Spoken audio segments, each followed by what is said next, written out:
신상옥의 원의 심리TV 가족 여러분 안녕하십니까.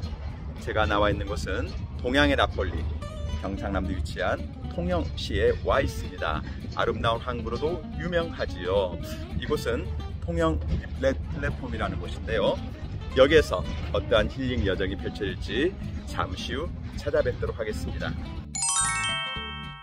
오늘 원예치료 수업에 이렇게 참여하신 선생님인데요. 몇 분 인터뷰를 한번 나눠보도록 하겠습니다. 원예치료 재밌습니까? 네네. 어떤 부분이 가장 재밌어요? 교수님 제일 재밌습니다. 원예치료 매력은 뭐라고 생각하세요? 매력은 나를 찾아가는 느낌 같아요. 와, 너무 좋습니다. 원예치료를 통해서 어떤 가치를 실현하고 싶으세요? 나도 살고, 살고, 상대도 살리고. 상대방도 살리고. 네.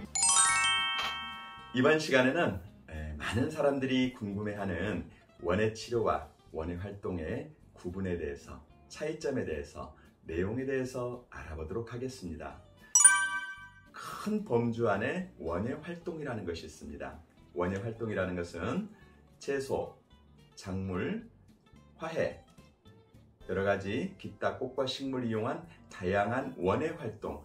그렇다면 굳이 우리가 헷갈리게 원예치료와 원예활동을 구분해야 될까요? 커다란 범주의 원예활동 안에 원예치료가 개입이 됐기 때문이죠. 그렇다면 굳이 구분한다면 원예치료와 원예활동을 어떻게 구분하면 좋을까요?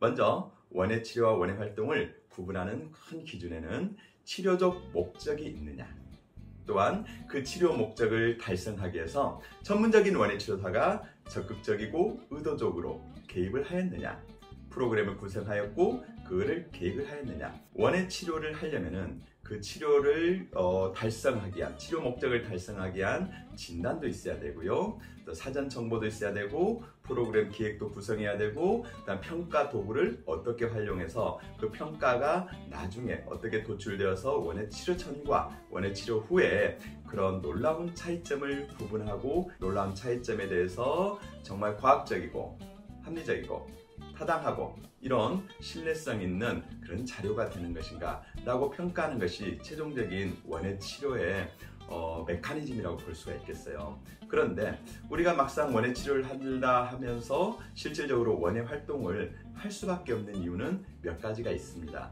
첫 번째는 대상자에 대한 진단에 대한 사전 정보가 부족하기 때문이고요. 두 번째, 평가 도구를 어떤 것을 활용해야 될지 명확하게 인지하지 못했기 때문이라고 볼 수가 있겠습니다. 또한 세 번째는 제한된 시간, 제한된 여건, 제한된 원예치료 프로그램을 수행하기 위해서 여러 가지 환경적 요인이 받쳐주지 않아서 실질적으로는 원예치료를 원예치료답게 수행하지 못하는 안타까운 일이 있습니다. 원예치료사는 원예활동을 통해서 그 치료적 기제를, 즉 심리와 상담으로 끌어낼 수 있는 그런 역량이 있으면 충분히 원예활동 과정을 통해서도 치료 효과를 누릴 수 있다고 보시면 됩니다. 커다란 원 안에 원예활동이 있습니다. 텃밭 가꾸기 원예활동 맞습니다. 여러분 좋아하시는 꽃꽂이 원예활동 맞지요? 또 예쁜 반려식물 기르고 반려식물을 기르기도 하고 만들어서 이렇게 선물하는 이런 과정, 다양한 원예활동이라고 할 수가 있겠죠.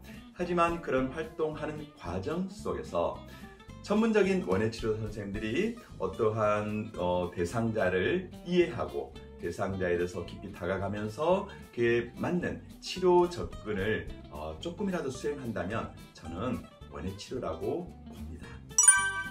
비록 원예활동 중에 수행되는 그 프로그램 속에서도 우리 한국원예치료협회 전문 원예치료 선생님들 많이 배우셨잖아요. 네, 꽃꽂이 하면서도 대상자와 교감할 수 있는 능력, 식물을 심으면서 또 꽃향기를 맡으면서 느껴지는 힐링의 세계로의 초대, 이것이 전부 다 저는 원예치료라고 봅니다. 하지만 거기에서도 여러분들이 조금 더 전문성을 가지신다면 먼저 서두에 말씀드린 치료적 접근을, 또 메커니즘을 조금 더 적극적으로 개입하실 필요가 있다고 봅니다. 에너지 넘치는 원예치료 과정을 자연스럽게 접목시킬 수 있는 최고의 원예치료 전문가가 되기를 진심으로 바람하지 않습니다. 지금까지 신상옥의 원예심리TV 신상옥이었습니다. 마음껏 활짝 기대해 주시기 바랍니다. 감사합니다.